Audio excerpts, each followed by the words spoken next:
But most importantly, I will look at it from the other side.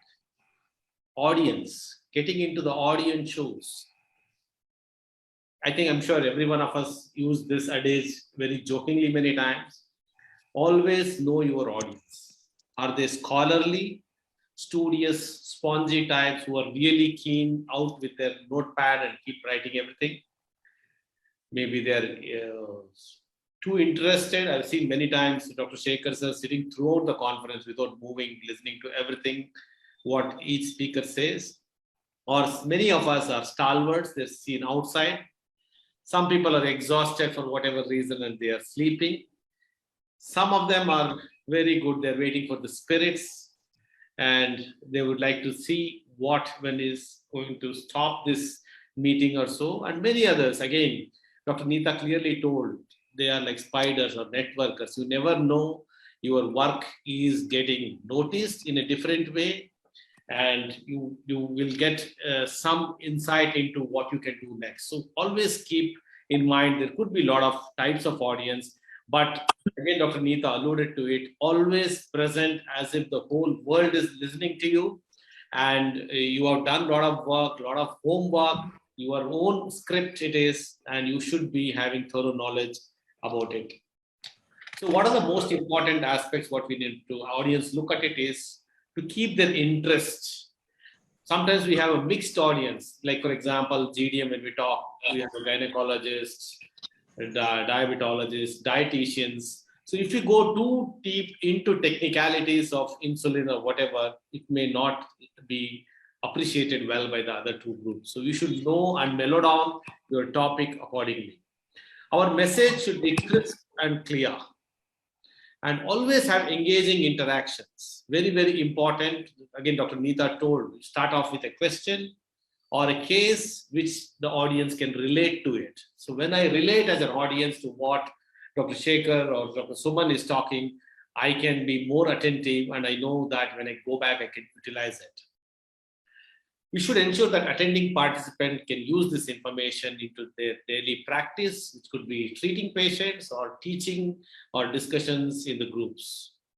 And how it should be is like, I always like Dr. Shekhar, how he concludes many times, he leaves it open. And we always look forward for him in this presentation, or we go back and ask him, or we look forward when is he going to talk next. So that's another important thing, some amount of suspense and interest being let out. And again, as we face today, technical glitches. Let's say Dr. Suman stepped in as Dr. Ms. Pankaj had issues. So, but if we don't attend to that actively, then again, it becomes a waste of time. So what we should know about the audience, or the audience could be a mixed group like this, residents, our own colleague, mixed specialities. Sometimes there could be surgeons sitting to listen to inpatient management of diabetes. Other healthcare professionals sometimes are the audience, like we do a lot of work for the nurses, dietitians, etc. And sometimes the audience could be also politicians or leaders or your own hospital management who can make decisions based on how you present. So the way you present to them is definitely different. And the public, many times we do public education programs, no point going too much into the pathophysiology. So we know what we need to talk. So know your audience and taper or restrict your presentations or modify your presentations to their needs. You should also know the overall knowledge and attitude of the audience. As I explained now, if you are talking with the FAG endophysician, which is already overshot, if you have 20 slides, you can possibly restrict to 5 slides or 4 slides and become more effective than boring everyone with or dragging their time out. Belief system towards the topic is very, very important. What is the current belief? What do they know about it? And what difference or what new information are we going to give? Again, humor, experience sharing, and correlations to their daily practice is the utmost important thing.